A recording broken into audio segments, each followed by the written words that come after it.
बोले उसी की कृपा से सूर्य तपता है और अग्नि जलती है। ये इद्ध माने जलना, समिंधत, इद्ध, इसी से बाद में ईंधन बना दिया लोगों ने। तेजसेद्ध इत्यादि नहीं, माने उसी के होने पर ये हर चीज अपने अपने सामर्थ्य को प्रकट कर सकती है।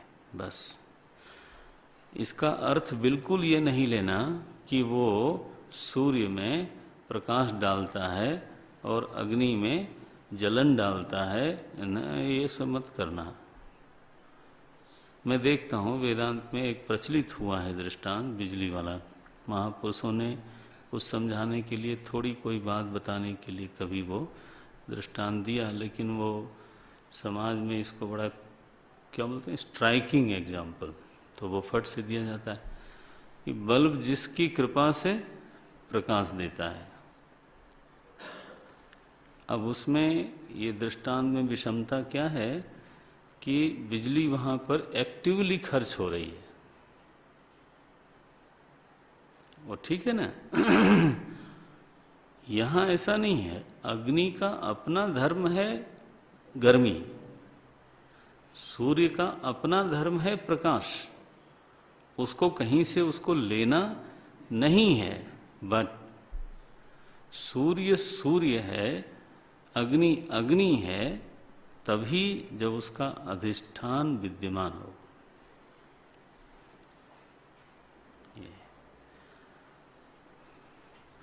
अधिष्ठान रूप से वो इन सब का आश्रय है, दाता रूप से इनको देने वाला वो नहीं है। ऐसे दाता रूप मान लेंगे तो उसमें फिर क्रिया माननी पड़ेगी, फिर उनमें विकार मानना पड़ेगा, क्षरण मानना पड़ेगा। श्रुति में कहा किसी और पर्पस से गया, लेकिन कहने की जो भाषा है उसको पकड़ के कई बार हम उसको दाता समझ बैठते हैं। जैसे अगला वाक्य है, यद आदित्य गतम तेजा जगत भासयते अखिलम। आदित्य समूचे जगत को भासित करता है, लेकिन उसमें तेज गया हुआ है। किसका? मेरा। वो शब्द यही है, यदादित्यगतम तेजो जगत भासयते अखिलम यच्चंद्रमसि यच्चाग्नौ मामकम। देखो, तो ऐजदो भगवान कहते हैं कि मेरी ओर से अग्नि में तेज गया, चंद्रमा में गया और सूर्य में गया। तो इस वाक्य के अनुसार बिजली का दृष्टांत बहुत सटीक पड़ता है। बिजली कह सकती है कि मेरे ही तेज से बल्ब जला, ट्यूबलाइट जली, कंप्यूटर चला, माइक चली, ये आप बोल सकते हो। लेकिन जिस तरह से विद्युत एक्टिवली इन यंत्रों को शक्ति दे रही है, उस तरह से आत्मा सूर्य चंद्र को तेज और अग्नि नहीं बांटता। उसका बांटना वाटना का काम नहीं है।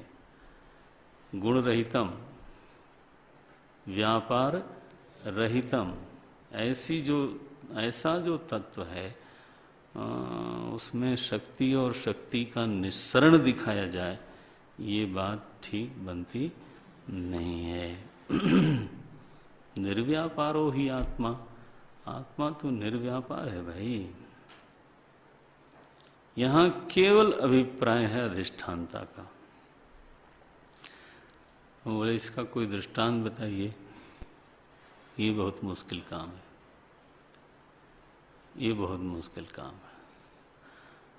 आप जितना भी अध्यास अधिष्ठान का दृष्टांत है उसमें से किसी को उठा लीजिए, किसी को उठा लीजिए, लेकिन वो जो अध्यास है वो ऐसा होना चाहिए जिसमें वैरायटी हो और जिसमें क्रिया हो। आपको पकड़ में आता है? जैसे रज्जु में सर्प, तो रज्जु अधिष्ठान है और सर्प अध्यास है, लेकिन देयर इज नो वैरायटी।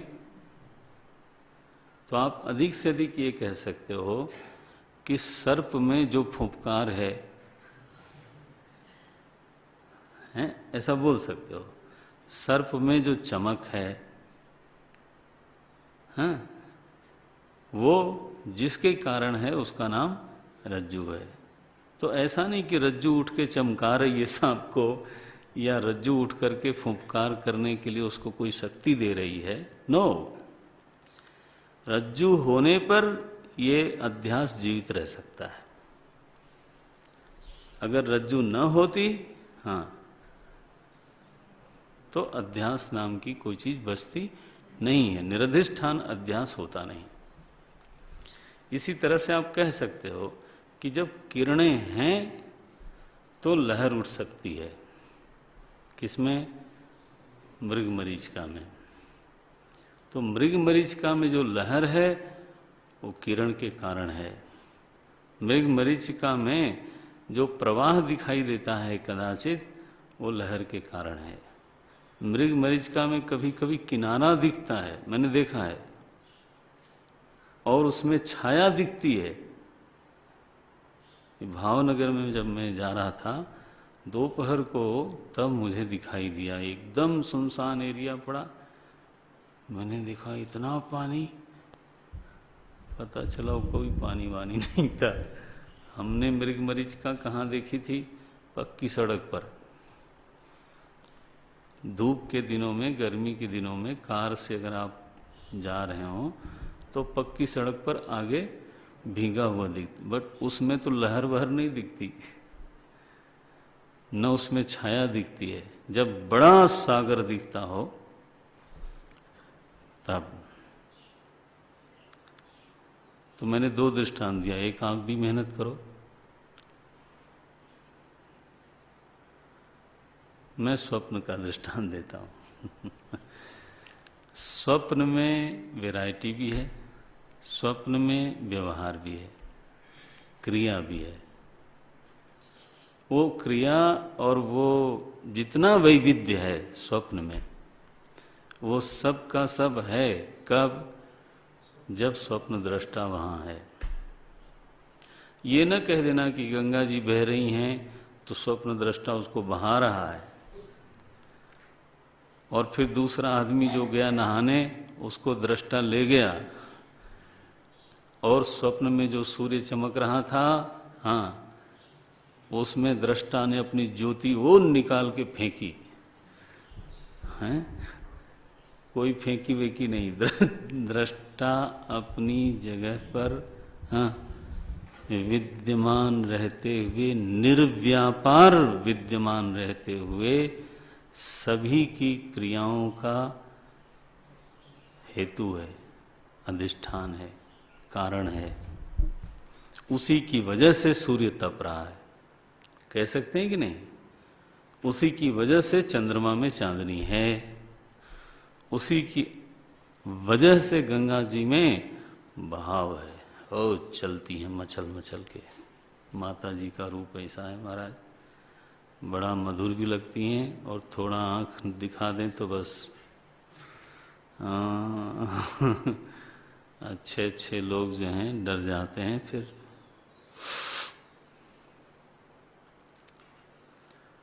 संगम के किनारे खड़ा होके कोई बोल सकता है कि मैं ही गंगा जी हूं और मैं ही जमुना जी हूं। कौन है वो?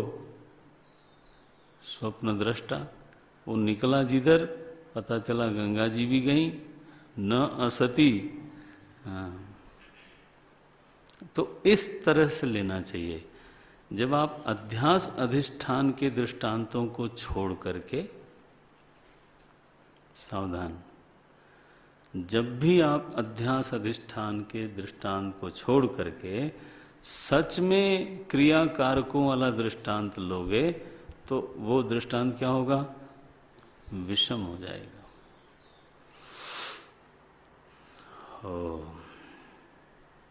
तस्य भाषा सर्वम इदम विभाति यदादित्यगतम तेजो जगत भासयते अखिलम क्षेत्रम क्षेत्री तथा कृष्णम प्रकाशेति भारत। गीता में लिखा जो क्षेत्री है वो पूरे क्षेत्र को वैसे ही प्रकाशित करता है जैसे सूर्य जगत को।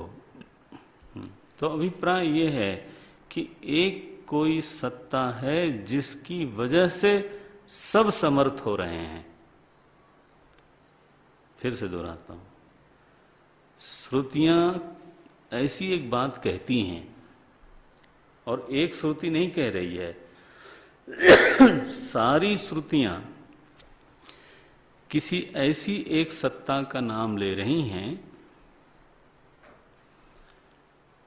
जिसकी वजह से सभी अपने अपने काम में समर्थ हो रहे हैं, चाहे वो सूर्य हो, चाहे वो अग्नि हो, चाहे वो चंद्रमा हो, चाहे वो इंद्रियां हो, चाहे वो मन हो। इसका मतलब क्या हुआ कि श्रुति ये कहना चाहती है कि ये जितनी दुनिया दिखती है और दुनिया की चीजों में जो जो सामर्थ्य दिखती है, हाँ कोई बोलेगा, वो सामर्थ्य उसकी अपनी नहीं है। बोले ये कौन आया भाई बीच में? वो कौन सी सत्ता है जिसकी वजह से सब समर्थ हो रहे हैं? बोले उसी सत्ता का नाम है श्रोत्रस्य श्रोत्रम। वही है असंगत। काठके च, काठके माने कठोपनिषद, कठोपनिषद में भी ऐसी बात कही गई, नित्यो नित्यानाम चेतनश्चेतनानाम। बोले नित्यों में मैं नित्य हूं और चेतनों में मैं चेतन हूं। नित्यो नित्यानाम का अर्थ क्या हुआ कि जो सदरूप से भासमान चीजें हैं, इसीलिए तो हैं बोलते हैं, उनका होना ही उनकी आयु का प्रमाण है। ये है। तो सदरूप से प्रतीयमान वस्तुओं में सत्ता मैं हूं और चेतन रूप से प्रतीयमान वस्तुओं में चेतना मैं हूं। चेतन रूप से प्रतीयमान कौन है? मन, इंद्रियां, बुद्धि इत्यादि। नित्यो नित्यानां चेतनश्चेतनानाम् इति श्रोत्रादि एव सर्वस्य आत्मभूतम चेतनम इति प्रसिद्धम तद यह निवर्त्यते। बढ़िया बात कही। बोले ऐसा कह करके श्रुतियों ने कम से कम इस विचार का तो खंडन ही कर दिया कि कर्णों में जो चेतना है वो उनकी अपनी है। देखना, श्रोत्रादि सर्वस्य आत्मभूतम चेतनम, आत्मभूतम चेतनम माने ये उनकी अपनी चेतना है। तद इह निवर्त्यते, इस बात का श्रुति ने निवारण किया, खंडन कर दिया। किसी भी इंद्रिय में उसकी अपनी चेतना नहीं है। किसी भी उपाधि में उसकी अपनी सामर्थ्य नहीं है। तद इह निवर्त्यते आत्मभूतम चेतनम इति प्रसिद्धम। हालांकि दुनिया सर्वसाधारण लोग यही समझते हैं कि इंद्रियों में अपनी सामर्थ्य है, बुद्धि में अपनी सामर्थ्य है, मन में अपनी सामर्थ्य है। वो सही नहीं है। बोले श्रुति कहती है नो, ये गलत धारणा है। तद इह निवर्त्यते, ये शब्द बोल दिया। अस्ति किमपि, कोई और ही है। क्या सुंदर बात बोलते हैं। अस्ति किमपि, कोई और है। कौन है वो? विद्वत बुद्धि गम्यम। हैया, तो ये तो एक शर्त लगा दी कि विद्वान की बुद्धि से पहचाना जाने वाला। बोले महाराज मैं मूर्ख खलकामी। बोले आप ऐसा कहो लेकिन ऐसा बनो मत, ऐसा विनय पूर्वक बोलो। लेकिन अब भाष्यकार ने तो यही लिखा, मूर्ख नहीं होना चाहिए। अभी हम सुन रहे थे रामभद्राचार्य जी को, उनका बद्रीनाथ में भागवत चल रही थी। वो तो आचार्य हैं। तो आचार्य लोग भाई दंड धारण करते हैं नो, तो खंडन मंडन में उनको कोई संकोच नहीं होता। तो बोले ऐसी बातें कहाँ से चल पड़ी? बोले जब मूर्खों ने कथा करनी शुरू कर दी, पढ़ना लिखना बंद कर दिया, बोले फैशन चल गया कि बाल कथाकार हैं ये, बाल सुख है। अब बाल सुख है माने इनको पढ़ने लिखने की कोई जरूरत नहीं है। 9 साल के हैं, 8 साल, माने एक बड़ा गौरव माना जाता है। तो ये तो परमहंस संहिता है। ये थोड़ा मतलब है कि अब जैसे ही हो उठ गए शुरू हो गए। अब देखो वो तो जगत गुरु रामानंदाचार्य जी हैं, जैसे अद्वैत संप्रदाय में शंकराचार्य होते हैं वैसे वो हैं, बहुत विद्वान हैं, बड़े अच्छे संत हैं। तो वो आज महाराज लपेटा उन्होंने। बोले पढ़ने लिखने की कोई ज़रूरत नहीं मानते लोग। कथा की ऐसी हालत कर दी जैसे कानपुर की गंगा जी की आचमन भी नहीं कर सकते। बोले भाई हम समन्वयवाद, अब देखो उनकी बात याद आ गई तो अब बोलना ही पड़ेगा 2-4 बातें। बोले समन्वयवाद में गंगा जी में सरयू का प्रवेश तो ठीक है, गंगा जी में यमुना जी का प्रवेश तो ठीक है, लेकिन गटर का प्रवेश न तो हम मानते हैं न मानेंगे। ये तो प्रदूषित करने वाली चीज है। ऐसे ही राम कथा में हाँ सर्व शास्त्रों का प्रवेश तो ठीक है, लेकिन ये मूर्खता का और ओ महाराज फिर ये सब प्रवेश न तो हम मानते हैं न मानेंगे, न मानने देंगे। मुझे मजा आ रहा था, मैंने सुना आज। मैंने कहा ये ठीक है, चलने दीजिए इसको। वो तो आचार्य लोग हैं, बल से बोलते हैं ना, शास्त्र बल से बोलते हैं। केवल रंजन करना तो उनका उद्देश्य हो नहीं सकता। प्रज्ञा चक्षु हैं। ओम नारायण। तो यहाँ भगवान भाष्यकार ने भी बताओ लिख दिया, अब कहाँ जाया जाए? क्या बोले? अस्ति किमपि, ये श्रोत्रादि की अपनी सामर्थ्य बिल्कुल नहीं है, कोई और है। अरे कोई और है तो हमको क्यों नहीं समझ में आता? तो बताता हूँ क्यों नहीं समझ में आता। क्योंकि विद्वत बुद्धि लो। बोले ये तो विद्वान की बुद्धि से पहचाने जाने वाला तत्व है। विद्वत बुद्धि गम्यम सर्वांतरतमम, जो अंतर की चीजें हैं उसमें भी जो सबसे अंतर में बैठी चीज है वो है ये सर्वांतरतमम। कूटस्थम, कैसी है वो? सब बनते बिगड़ते हैं उसी के ऊपर, और वो बिल्कुल निर्विकार रहती है, अजरम, वो बूढ़ी नहीं होती।